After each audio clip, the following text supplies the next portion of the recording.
Hello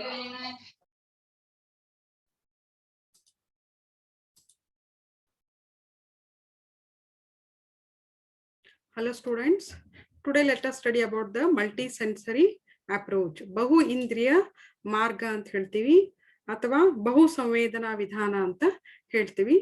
ಬಹು ಸಂವೇದನಾ ವಿಧಾನ ಅಂದ್ರೆ ಏನು ಅಂತ ಹೇಳಿ ನಾವು ನೋಡೋಣ.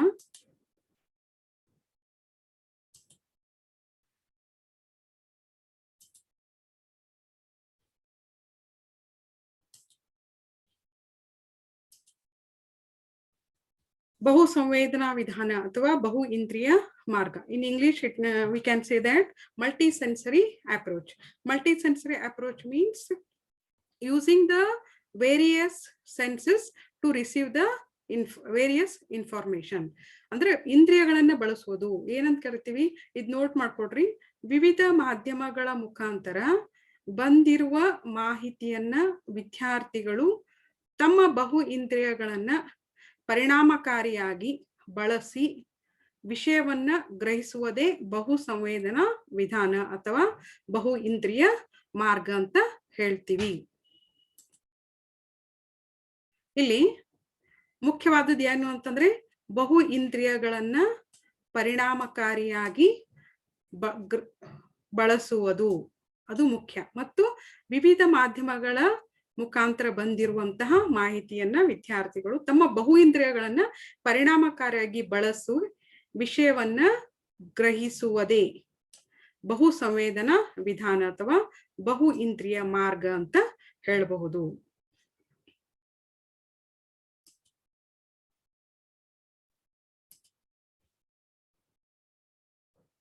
ಹಾಗಾದ್ರೆ ಏನು ಮಲ್ಟಿ ಸೆನ್ಸರಿ ಅಪ್ರೋಚ್ ಅಂದ್ರೆ ಏನಂತ ಹೇಳಿ ನಾವು ನೋಡೋಣ ಈಗ.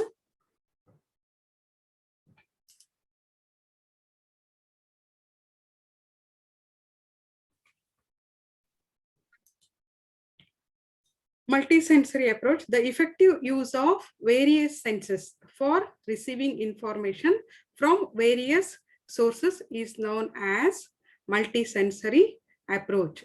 The effective use of various senses for receiving information from various sources is known as multi-sensory approach. Generally, I have said using the various senses to receive the information. ಅಂದ್ರೆ ಕಲಿಕೆಯಲ್ಲಿ ಏನ್ ಮಾಡೋದು, ಹೆಚ್ಚು ಇಂದ್ರಿಯಗಳನ್ನ ಬಳಸುವುದು. As a literal definition, multi-sensory comes from two pieces of words. The two words are multi and sensory. In the multi-sensory, there are two words. Which are those? Multi as well as sensory. Multi means more than one. Here, more than one means here the student has to use more than one sense. Sensory means involves or is delivered from the senses. ಬಹು ಅಂತಂದ್ರೆ ಒಂದರಕ್ಕಿಂತ ಹೆಚ್ಚು ಇಂದ್ರಿಯಗಳನ್ನ ಕಲಿಕಾ ಪ್ರಕ್ರಿಯೆಯಲ್ಲಿ ಬಳಸ್ಕೊಳ್ಳೋದು ಏನಂತ ಕರಿತೀವಿ, multi sensory approach ಅಂತ ಹೇಳಿ ಕರಿತೀವಿ. ನಾವು got the meaning of the multi sensory approach students? ಅರ್ಥ ಆಯ್ತಾ ಇದು? Okay. So in the multi-sensory approach, there are these students are using the multi-senses. No, multi-senses means through visual, noduವುದು. Then kinesthetic ಅಂತಂದ್ರೆ using the physical movements, body movements ಆಗಿರೋದು, do it. Learning by doing ಅಂದ್ರೆ ಮಾಡುತ್ತಾ ಕಲಿ ಅನ್ನೋಂತ ಇದರಲ್ಲಿ ಬರ್ತದೆ kinesthetic. Then auditory ಅಂತಂದ್ರೆ ಕೇಳುವ ಮುಖಾಂತರ, through listening the students will learn. ಕೇಳುವ ಮುಖಾಂತರ ವಿಷಯವನ್ನ ಏನ್ ಮಾಡೋದು, ಕಲಿಯುವುದು.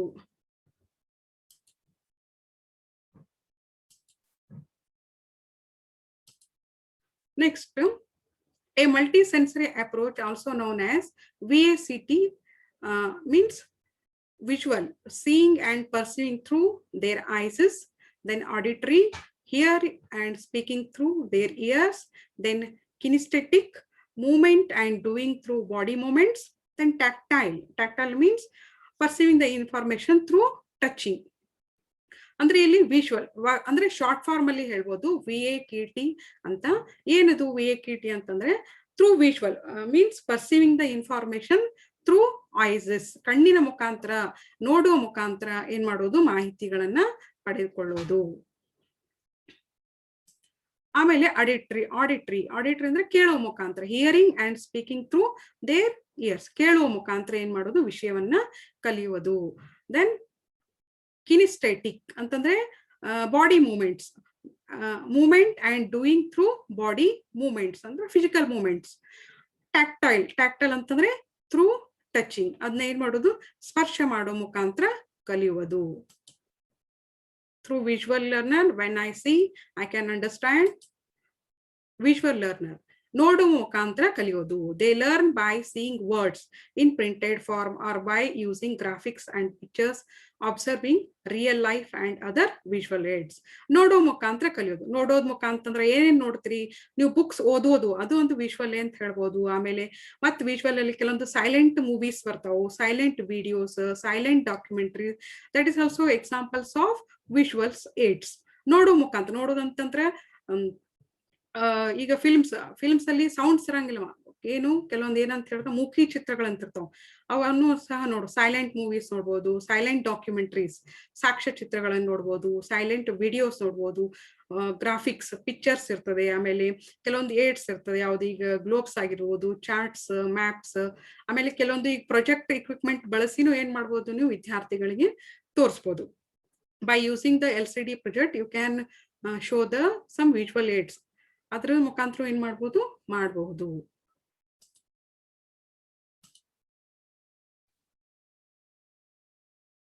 ನೆಕ್ಸ್ಟ್ ಆಡಿಟ್ರಿ ಲರ್ನರ್ಸ್, ಕೇಳುವ ಮುಖಾಂತರ ಥ್ರೂ ಲಿಸ್ನಿಂಗ್, ಕೇಳುವ ಮುಖಾಂತರ ಏನ್ ಮಾಡೋದು, ಕಲಿಯೋದು.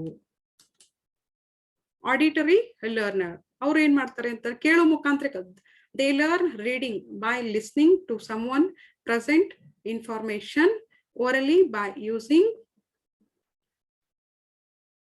by being allowed to discuss and ask questions. ಅಂದ್ರೆ ಕೇಳುವ ಮುಖಾಂತರ, ಪ್ರಶ್ನೆಗಳನ್ನ ಕೇಳುವ ಮುಖಾಂತರ, ಚರ್ಚೆ ಮಾಡೋ ಮುಖಾಂತರ ವಿಷಯವನ್ನ ಏನ್ ಮಾಡೋದು, ಕಲಿಯುವುದು. ದೆನ್ ಟ್ಯಾಕ್ಟೈಲ್ ಇನ್ನೇವರೆಗೆ ನಾ ಹೇಳಿದೆ, through perceiving the information through touching ಅಂದ್ರೆ ಸ್ಪರ್ಶವನ್ನ ಮಾಡುವ ಮುಖಾಂತರ ಏನ್ ಮಾಡೋದು, ವಿಷಯವನ್ನ ಕಲಿಯುವುದು. Tactile learners learn through their sense of touch, ಸ್ಪರ್ಶ ಮಾಡೋ ಮುಖಾಂತರ, such as using their hands, fingers. They learn best their writing, ಬರೆಯೋದು ಏನು, ಅದು ಒಂದೇನಂತ ಹೇಳ್ಬೋದು, ಟ್ಯಾಕ್ಟೈಲ್ ಅಂತ ಹೇಳ್ಬೋದು. ಡ್ರಾಯಿಂಗ್ ಮಾಡುವುದು. ಆಮೇಲೆ ಲರ್ನಿಂಗ್ ಬೈ ಡೂಯಿಂಗ್, ಮಾಡೋ ಮುಖಾಂತರ ಕಲಿಯೋದಾಗಿರ್ಬೋದು. ಈಗ ನೋಡ್ರಿ, ಅವರು ಮಣ್ಣಿನ ಮೇಲೆ ಅದನ್ನೇನ್ ಬರೀತಾರೆ, ಕ್ಯಾಟ್ ಅಂತ ಹೇಳಿ ಬರೀತಾ ಇದ್ದು ಟ್ಯಾಕ್ಟೈಲ್. ಥ್ರೂ ಟಚಿಂಗ್ ಅಂದ್ರೆ ಸ್ಪರ್ಶವನ್ನ ಮಾಡೋ ಮುಖಾಂತರ ಏನ್ ಮಾಡೋದು, ಕಲಿಯುವುದು. ನೆಕ್ಸ್ಟ್ ಕಿನಿಸ್ಟೆಟಿಕ್ ಲರ್ನರ್ಸ್ ಅಂದ್ರೆ ಈಗಾಗಲೇ ಹೇಳಿದಾಗೆ by using the body movements the student will learn, that is the kinesthetic learners ಅಂದ್ರೆ ನಿಮ್ಮ ದೇಹದ ಅಂಗಾಂಗಗಳನ್ನ ಬಳಸೋದು. Kinesthetic learners learn best through movement of their small or gross motor muscles. They take information best while moving and doing. Being involved in projects, role playing ಆಗಿರ್ಬೋದು, learning while standing up, engaging in real life activities. ಕಿನಿಸ್ಟೆಟಿಕ್ ಅಂತಂದ್ರೆ for example dance ಮಾಡೋದಾಗಿರ್ಬೋದು, painting ಆಗಿರ್ಬೋದು, ಆಮೇಲೆ drawings ಆಗಿರ್ಬೋದು, ಇವೆಲ್ಲ ಎದರಲ್ಲಿ ಬರ್ತದೆ ಅಂತಂದ್ರೆ ಕಿನಿಸ್ಟೆಟಿಕ್ ಲರ್ನರ್ಸ್ ಅಲ್ಲಿ ಬರ್ತದೆ. ಅಂತಂದ್ರೆ ಏನ್ ಮಾಡ್ಬೋದು, ಇಲ್ಲ ಬಾಡಿ ಮೂವ್ಮೆಂಟ್ಸ್, ನೀವು ಡ್ರಾಯಿಂಗ್ ಮಾಡ್ಬೋದು, ಪೇಂಟಿಂಗ್ಸ್ ಮಾಡ್ಬೋದು, ಆಮೇಲೆ ಮತ್ತೇನ್ ಮಾಡ್ಬೋದು, ಡ್ಯಾನ್ಸ್ ಮಾಡ್ಬೋದು, ಸ್ವಿಮ್ಮಿಂಗ್ ಮಾಡ್ಬೋದು, ಆಮೇಲೆ ಬೈಕ್ ರೈಡಿಂಗ್ ಮಾಡ್ಬೋದು. ಇವೆಲ್ಲ ಎದ್ರದ ಎಕ್ಸಾಂಪಲ್ಸ್ ಇರ್ತದೆ ಕಿನಿಸ್ಟೆಟಿಕ್. ಮತ್ತೆ ಇದರಲ್ಲಿ ಬರ್ತದೆ ಅಂತಂದ್ರೆ ಒಂದು ನಾನ್ ಡಿಸ್ಕಸಿವ್ ಕಮ್ಯುನಿಕೇಶನ್ಸ್ ಅಂತ ಬರ್ತದೆ. Non discursive communication means through facial expression you can express the some gestures on your face. ಈಗ ಮುಖದ ಹಾವಭಾವಗಳು, ಈಗ ನಿಮಗ್ ಬಹಳ ಸಿಟ್ಟು ಬಂದಿರ್ತದೆ ಅಂತ ತಿಳ್ಕೋರಿ. ಸಿಟ್ಟು ಬಂದಾಗ ನಾನು ಸಿಟ್ಟು ಬಂದ ಅಂತ ಹೇಳ್ತಿರ್ತೀರ, ನೀವು ನಿಮ್ಗೆ ನೋಡಿದ್ಮೇಲೆ ಗೊತ್ತಾಗ್ತದೆ ನಿಮ್ಗೆ ಸಿಟ್ಟು ಬಂದ ಅಂತ ಹೇಳಿ. ಅದು ಯಾವುದು, that is also one example of kinesthetic learning. ಅಂತಂದ್ರೆ ಅದನ್ನ ಇದರಲ್ಲಿ ಕೆಲವೊಂದು ಕಿನಿಸ್ಟೆಟಿಕ್ ಅಲ್ಲಿ ಕೆಲವೊಂದು ಆರ್ಡರ್ಸ್ ಬರ್ತದೆ, some lower order activities, higher level order activities ಅಂತ ಹೇಳಿ. ಅದು ನಾನ್ ಡಿಸ್ಕಸಿವ್ ಕಮ್ಯುನಿಕೇಶನ್ ಅಂತಂದ್ರೆ ಮುಖದ ಹಾವಭಾವಗಳ ಮುಖಾಂತರ ನೀವು ಸಿಟ್ಟನ್ನ ತೋರಿಸೋದಾಗಿರ್ಬೋದು, ನಗುದ್ರ ನಿಮಗೆ ನೋಡಿದ್ಮೇಲೆ ಖುಷಿ ಒಳಗಿತ್ತು, ಅದು ನಾನ್ ಡಿಸ್ಕಸಿವ್ ಕಮ್ಯುನಿಕೇಶನ್. ನೀವು ಮಾತಾಡಂಗಿಲ್ಲ ಆದ್ರೆ ಏನ್ ಮಾಡ್ತಾರೆ, ಎಕ್ಸ್ಪ್ರೆಷನ್ಸ್ ಮಾಡ್ತೀರಿ. ಅದು ಎದರಲ್ಲಿ ಬರ್ತದೆ, ಕಿನಿಸ್ಟೆಟಿಕ್ ಲರ್ನಿಂಗ್ ಅಲ್ಲಿ ಬರ್ತದೆ. Next The examples. He is learning by doing. That is the example of kinesthetic learning. Now understood, students? Tilita vidyarthi? Yes, ma'am. Yes, ma'am.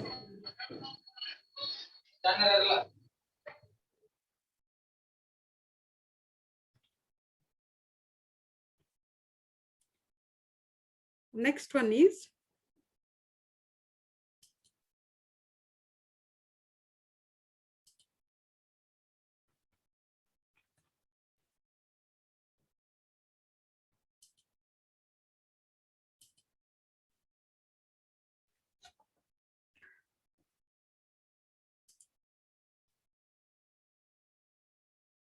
step learning model.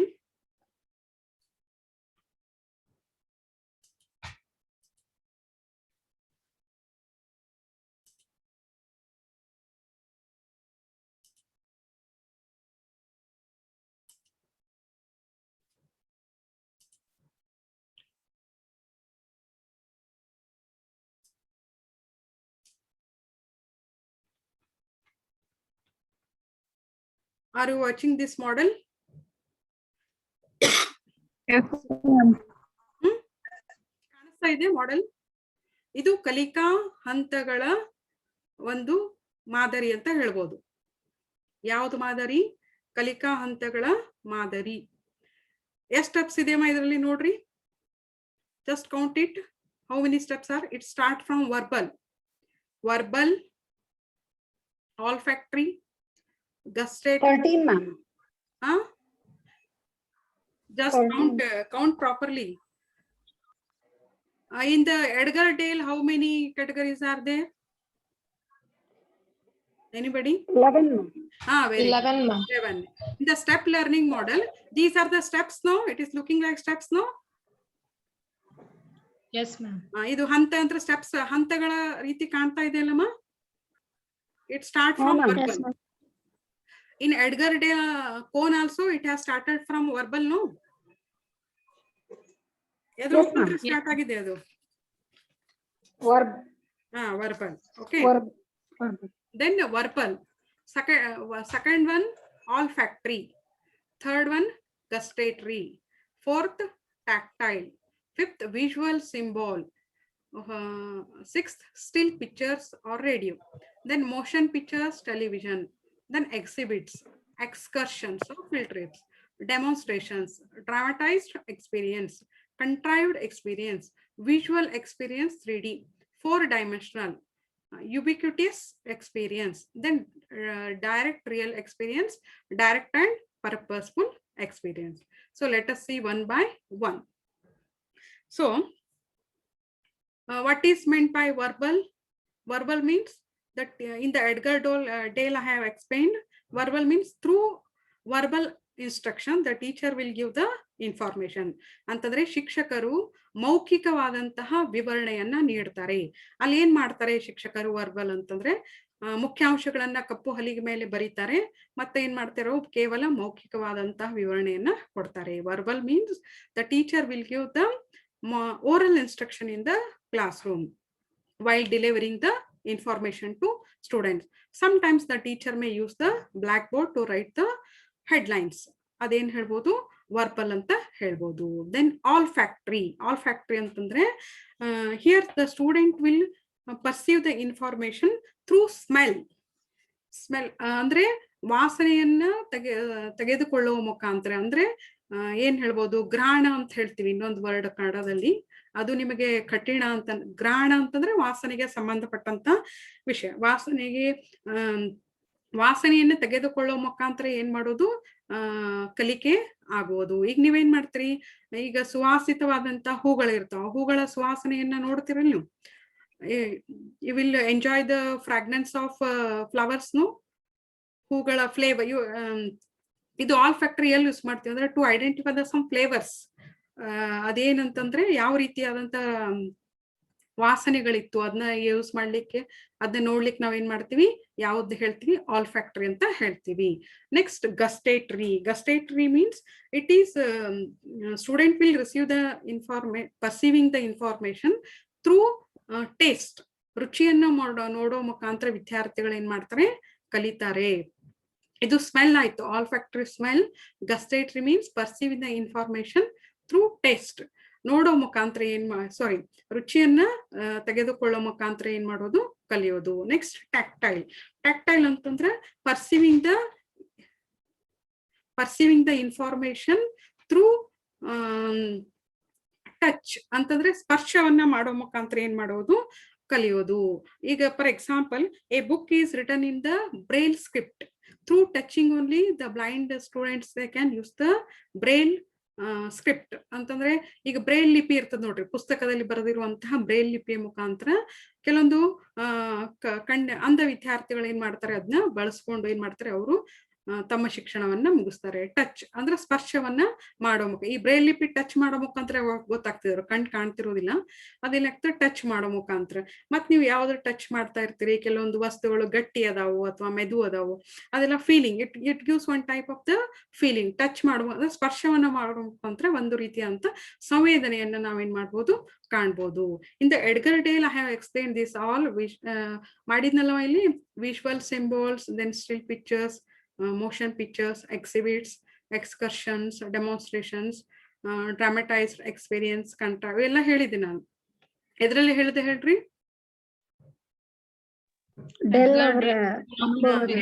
Edgar Dale ಹೇಳುವಂತ ಸಂದರ್ಭದಲ್ಲಿ ನಾನು ಏನ್ ಮಾಡಿದೆ, ಇದನ್ನ ಹೇಳಿದೆ. ಯಾವುದು? ವಿಜುವಲ್ ಸಿಂಬಾಲ್ಸ್ ಗೊತ್ತಿದೆ ನಿಮ್ಗೆ? Which are the visual symbols?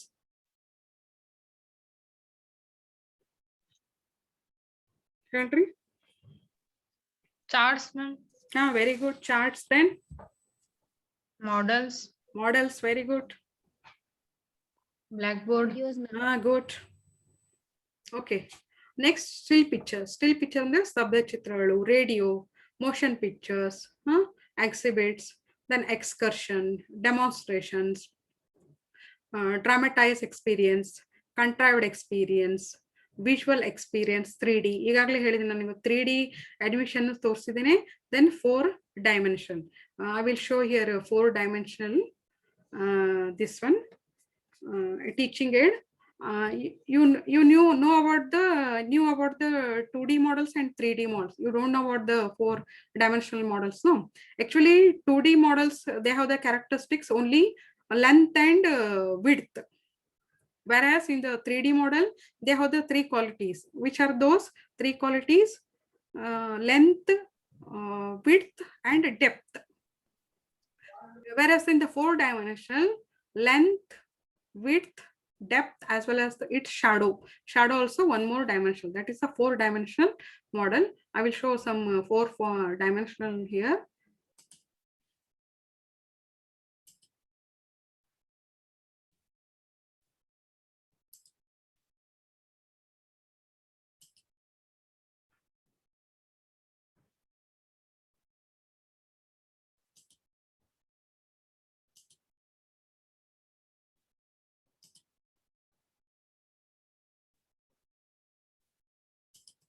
See, this is the 4-dimensional model.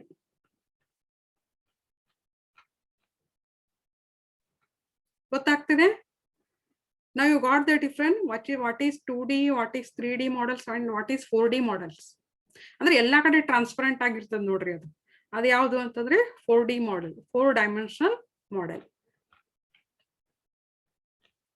Students, understood?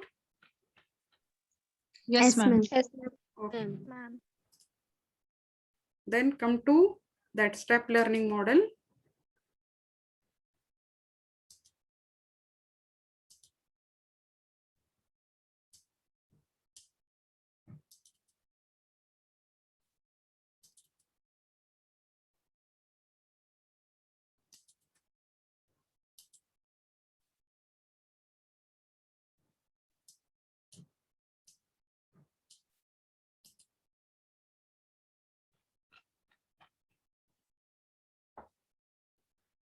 Then 4-dimensional, then ubiquitous experience. Ubiquitous experience means something that seems to be present at the same time everywhere means ubiquitous information ಅಂದ್ರೆ ಕನ್ನಡದಲ್ಲಿ ಸರ್ವವ್ಯಾಪಿ ಆಗಿರೋದು. General meaning is universal in nature. At the same time it should be everywhere ಅಂದ್ರೆ ಎಲ್ಲಾ ಕಡೆಯಾಗಿ ಇರೋದು. Something that seems to be present at the same time at the everywhere ಅಂದ್ರೆ for examples here ubiquitous experience at the same time at the everywhere means ಎಲ್ಲಾ ಕಡೆ ಆಗಿರೋದು, ಎಲ್ಲಾ ಕಡೆ ಆಗಿರೋದು. For examples websites, web pages, then your YouTube, Google, then some social networks, Facebooks, Twitters, ಇವೆಲ್ಲ ಇದರಲ್ಲಿ examples ಬರ್ತದೆ. ಯುಬಿಕ್ಯೂಟಿಯಸ್ ಎಕ್ಸ್ಪೀರಿಯನ್ಸ್ ಮೀನ್ಸ್ ಯೂನಿವರ್ಸಲ್ ಅಂದ್ರೆ ಸರ್ವವ್ಯಾಪಿ ಆಗಿರೋದು. ಈಗ ಸರ್ವವ್ಯಾಪಿ ಆಗಿರೋದು ಯಾವುದು ಎಕ್ಸಾಂಪಲ್ಸ್ ನೋಡ್ಬೋದು ಅಂತಂದ್ರೆ ವೆಬ್ಸೈಟ್ಸ್ ಹೇಳಿದೆ, ವೆಬ್ ಪೇಜ್ ಹೇಳಿದೆ, ದೆನ್ ಸೋಷಿಯಲ್ ನೆಟ್ವರ್ಕ್ಸ್, ಫೇಸ್ಬುಕ್ ಆಗಿರ್ಬೋದು, ಟ್ವಿಟರ್ ಆಗಿರ್ಬೋದು, ಇನ್ಸ್ಟಾಗ್ರಾಮ್ ಆಗಿರ್ಬೋದು, ನಿಮ್ಮ ವಾಟ್ಸಾಪ್ ಆಗಿರ್ಬೋದು, ಇದೆಲ್ಲ ಏನು ಯೂನಿವರ್ಸಲ್ ಇರ್ತದೆ, ಎಲ್ಲ ಕಡೆ ಒಂದೇ ರೀತಿಯಾಗಿ ಇರ್ತದೆ. ಅದು ಎಕ್ಸ್ಪೀರಿಯನ್ಸ್. ಈಗ ನಮ್ಮೂರಲ್ಲಿ ವೆಬ್ಸೈಟ್ ಬೇರೆ ಇರ್ತದೆ, ನಿಮ್ಮೂರಲ್ಲಿ ಅಂತಿರಲ್ಲ, ಎಲ್ಲ ಕಡೆ universal in nature. That is ubiquitous experience means it seems to be same at every time. ಎಲ್ಲ ಕಡೆ ಏನಾಗಿರ್ತದೆ ಒಂದೇ ರೀತಿಯಾಗಿ ಇರ್ತದೆ. ದೆನ್ ಡೈರೆಕ್ಟ್ ರಿಯಲ್ ಎಕ್ಸ್ಪೀರಿಯನ್ಸ್ ಅಂತಂದ್ರೆ ಇದೆಲ್ಲ ನಿಮ್ಗೆ ಎಡ್ಗರ್ ಡೇಲ್ ಹೇಳ್ಬೇಕಾದ್ರೆ ಹೇಳಿ, which are the direct real experience and direct and purposeful experience. ನಾವು have noted this model students? ಬರ್ಕೊಂಡಿದ್ದೀರಲ್ಲ? ಇಂಗ್ಲಿಷ್ ಮೀಡಿಯಂ, ಕನ್ನಡ ಮೀಡಿಯಂದವರು ಅದೇ ರೀತಿ ಬರ್ಕೊಳ್ರಿ. ನಾನು ಹೇಳ್ತೇನೆ ಬೇಕಾದ್ರೆ. ಮೌಖಿಕ, ಒಂದೇದ್ ಮೌಖಿಕ, ಎರಡನೇದ್ದು ಆಲ್ ಫ್ಯಾಕ್ಟರ್ ಅಂದ್ರೆ ಸ್ಪರ್ಶ ಸ್ಮೆಲ್ ಅಂದ್ರೆ ರುಚಿ ನೋಡೋ ಮುಖಾಂತರ ಅಂತ ಬರ್ಕೊಡ್ರಿ. ರುಚಿ ನೋಡೋ ರುಚಿ ಅಲ್ಲ, ಅದು ಸ್ಮೆಲ್ ಮಾಡೋ ಮುಖಾಂತರ ಅದನ್ನೇನ್ ಮಾಡೋದು, ಕಲಿಯುವುದು. ರುಚಿ ಸ್ಮೆಲ್ ಮಾಡೋ ಮುಖಾಂತರ. ಮೂರನೇದು ಗಸ್ಟೇಟ್ರಿ ಅಂತಂದ್ರೆ ರುಚಿ ನೋಡೋ ಮುಖಾಂತರ. ಇದು ರುಚಿ, ಇದು ವಾಸನೆ, ಇದು ವಾಸನೆಗೆ ಸಂಬಂಧಿಸಿದ, ರುಚಿಗೆ ಸಂಬಂಧಿಸಿದ. ಟ್ಯಾಕ್ಟೈಲ್ ಅಂದ್ರೆ ಸ್ಪರ್ಶ ಜ್ಞಾನದ ಮುಖಾಂತರ. ಟ್ಯಾಕ್ಟೈಲ್ ಅಂದ್ರೆ ಸ್ಪರ್ಶ ಜ್ಞಾನ. ವಿಜುವಲ್ ಸಿಂಬಾಲ್ಸ್ ಅಂತಂದ್ರೆ ನೋಡೋ ಮುಖಾಂತರ ಕಲಿಯೋದು. ಸ್ಟಿಲ್ ಪಿಕ್ಚರ್ಸ್ ಅಂದ್ರೆ ಶಬ್ದ ಚಿತ್ರಗಳು. ಮೋಷನ್ ಪಿಕ್ಚರ್ಸ್ ಅಂತಂದ್ರೆ ಚಲನಚಿತ್ರಗಳು ಮತ್ತು ದೂರದರ್ಶನ. ಎಕ್ಸಿಬಿಟ್ಸ್ ಪ್ರದರ್ಶನಗಳು. ದೆನ್ ಎಕ್ಸ್ಕರ್ಷನ್ಸ್ ಪ್ರವಾಸಗಳು. ದೆನ್ ಡೆಮಾನ್ಸ್ಟ್ರೇಷನ್ಸ್ ಪ್ರಾತ್ಯಕ್ಷಿಕೆಗಳು. ಡ್ರಾಮಟೈಸ್ ಎಕ್ಸ್ಪೀರಿಯನ್ಸ್ ನಾಟಕದ ಅನುಭವಗಳು. ಕಂಟ್ರೈವ್ಡ್ ಎಕ್ಸ್ಪೀರಿಯನ್ಸ್ ಅಂದ್ರೆ ಕೃತಕ ರೂಪದಂತಹ ಅನುಭವಗಳು. 3D ಮಾಡೆಲ್ಸ್ಗಳು, visual experience, 3D models. 4 dimensional 4 ಆಯಾಮದ ಚಿತ್ರಗಳು. ಯುಬಿಕ್ಯೂಟಿಯಸ್ ಎಕ್ಸ್ಪೀರಿಯನ್ಸ್ ಸರ್ವವ್ಯಾಪಿ ಆಗಿರುವಂತಹ ಅನುಭವ. ಡೈರೆಕ್ಟ್ ರಿಯಲ್ ಎಕ್ಸ್ಪೀರಿಯನ್ಸ್ ನೇರ ನೈಜ ಅನುಭವ. ಲಾಸ್ಟ್ ಒನ್ ಪ್ರತ್ಯಕ್ಷ ಮತ್ತು ಉಪಯುಕ್ತವಾದಂತಹ ಡೈರೆಕ್ಟ್ ಅಂಡ್ ಪರ್ಪಸ್ಫುಲ್ ಅನುಭವ. How many categories here?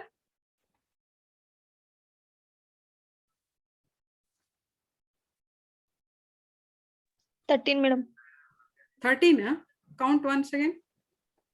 From verbal. 14 ma'am. Count once again. 14 ma'am. Totally 17 are there. See here. Just you count. Verbal. 1, 2, 3, 4, 5, 6, 7, 8, 9, 10, 11, 12, 13, 14, 15, 16, 17. 17 ರೀತಿಯಾದಂತಹ ಕಲಿಕಾ ಮಾದರಿಗಳು.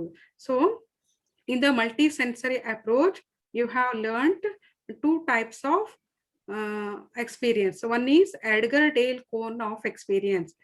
So in the cone, by using the audio-visual aids, Edgar-Dale has shown that their positions, audio-visual aids position in the aid in his cone. Edgar Dale ಅವರು ದೃಕ್ಶ್ರವಣೋಪಕರಣಗಳನ್ನು ಬಳಸುವ ಮುಖಾಂತರ ಪ್ರತಿಯೊಂದರ ಒಂದು ಅದರದೇ ಆದಂತಹ ಸ್ಥಿತಿ ಇರ್ತದೆ, ಅದರದೇ ಆದಂತಹ ಪೊಸಿಷನ್ ಇರ್ತದೆ. ಅದರ ಮುಖಾಂತರ ಆ ಕೋನ್ ಮುಖಾಂತರ ಅವರು ಅದನ್ನ ತೋರಿಸಿದ್ದಾರೆ. ಇಲ್ಲಿ ಇದು ಯಾರು ಇದರ ಫಂಡಮೆಂಟಲ್ ಆಥರ್ ಯಾರು ಅಂತ ಹೇಳಿ ಗೊತ್ತಿಲ್ಲ. ಎಲ್ಲಿ ನಿಮ್ ಸಿಲೆಬಸ್ ಇಲ್ಲ ಮತ್ತೆ ಎಲ್ಲಿ ನೆಟ್ ಅಲ್ಲಿನೂ ಇಲ್ಲ. ಈಗ ಎಡ್ಗರ್ ಡೇಲ್ ಕೋನ್ ಯಾರು ಹೇಳಿದಾರೆ ಅಂದ್ರೆ cone of experience it is said by Edgar Dale. But step learning model ಯಾರು ಹೇಳಿದಾರೆ ಅಂತ ಗೊತ್ತಿಲ್ಲ. ಇದೇ ಹೇಳಿದ್ರೆ ಡೈರೆಕ್ಟ್ ಆಗಿ ಬರೀರಿ ಯಾವ್ದಂದ್ರೆ ಸ್ಟೆಪ್ ಲರ್ನಿಂಗ್ ಮಾಡೆಲ್. ಇದು ಇದು ಒಬ್ಬರದ್ದು ಇದೆ, ಅದು ಅವ್ರು ಹಾಕಿದ್ದಾರೆ, ಅವ್ರು ಮಾಡಿಲ್ಲ, ಒರಿಜಿನೇಟರ್ ಅಲ್ಲ ಅವರು, ಮೂಲ ಪ್ರವರ್ತಕರು ಯಾರು ಅಂತ ಹೇಳಿದ್ರು ಗೊತ್ತಿಲ್ಲ. ಯಾವುದು ಸ್ಟೆಪ್ ಲರ್ನಿಂಗ್ ಮಾಡೆಲ್. ಮತ್ತೆ ಯಾವುದೇ ಬುಕ್ಸ್ ಅಲ್ಲಿ ಇಲ್ಲ ಇದು, ಇದರಲ್ಲಿ ಒಂದೇ ಒಂದಿರೋದು ಇದು ಸ್ಟೆಪ್ ಲರ್ನಿಂಗ್ ಮಾಡೆಲ್ ಅಂತ ಹೇಳಿ. Kannada medium students ಬರ್ಕೊಂಡಿದ್ರಿ?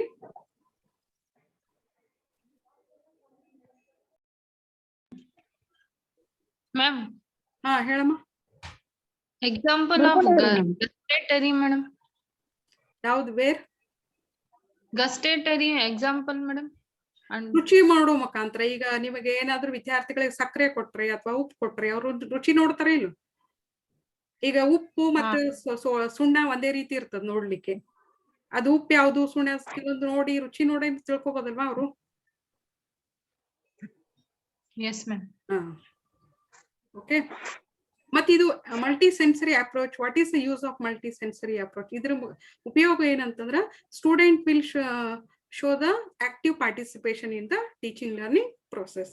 ಎಲ್ಲಾ ವಿದ್ಯಾರ್ಥಿಗಳು ಇದ್ರ ಮುಖಾಂತರ ಏನಾಗ್ತದೆ ಅಂತಂದ್ರೆ ಅವರ ಕಲಿಕೆ ಏನಾಗ್ತದೆ ಅಂತಂದ್ರೆ ಅವರು ಎಲ್ಲರೂ ಕ್ರಿಯಾಶೀಲರಾಗಿ ಏನಾಗ್ತಾರೆ ಇದರಲ್ಲಿ ಪಾಲ್ಗೊಳ್ತಾರೆ ಅಂತ ಹೇಳ್ಬೋದು.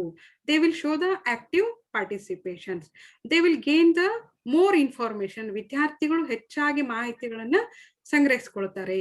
By using these models or cone of experience as well as step learning model, if the teacher has used successfully in his teaching means, the student will gain the more information. They will become more active. ಇವೆಲ್ಲ ಹಂತಗಳು ಅಂದ್ರೆ ಎಲ್ಲಾ ಇರುವಂತಹ teaching AIDS ಗಳನ್ನ ಶಿಕ್ಷಕರು ತಮ್ಮ ಬೋಧನಾ ಕಲಿಕಾ ಪ್ರಕ್ರಿಯೆಯಲ್ಲಿ ಬಳಸಿದ್ರೆ ವಿದ್ಯಾರ್ಥಿಗಳು ಏನ್ ಮಾಡ್ತಾರೆ ಅಂದ್ರೆ ಎಲ್ಲಾ ರೀತಿಯಲ್ಲಿ ಕ್ರಿಯಾಶೀಲರಾಗಿ ಅವ್ರು ಏನ್ ಮಾಡ್ತಾರೆ, ಪಾಲ್ಗೊಳ್ತಾರೆ, ಹೆಚ್ಚಿನ ಮಾಹಿತಿಯನ್ನ ಸಂಗ್ರಹಿಸ್ತಾರೆ. ಮತ್ತೆ ಅವ್ರು ಏನ್ ಮಾಡ್ತಾರೆ, they will ask the more questions. Active learning ಒಳಗೆ ಎಲ್ಲ ಬಂತು. ಏನಂತಂದ್ರೆ ಕ್ವಶನ್ಸ್ ಕೇಳ್ಬೋದು, ಡಿಸ್ಕಷನ್ಸ್ ಮಾಡ್ಬೋದು, ಅದೆಲ್ಲ ಇದರಲ್ಲಿ ಬರ್ತದೆ. ಆಕ್ಟಿವ್ ಲರ್ನಿಂಗ್ ಅಂದ್ರೆ ಕ್ರಿಯಾಶೀಲರಾಗಿ ಪಾಲ್ಗೊಳ್ತಾರೆ. ಆಮೇಲೆ they will show the good performance also. ಎದ್ರ ಮುಖಾಂತರ ಅಂತಂದ್ರೆ ಅವರು ಉತ್ತಮವಾದಂತ ಸಾಧನೆಗಳನ್ನು ಸಹ ತೋರಿಸ್ಬೋದು. ಇದು ಯಾವುದು ಅಂತಂದ್ರೆ ಸ್ಟೆಪ್ ಲರ್ನಿಂಗ್ ಮಾಡೆಲ್. ಇದರಲ್ಲಿ ಏನಾದ್ರು ಡೌಟ್ಸ್ ಇದೆಯಾ ನಿಮಗೆ?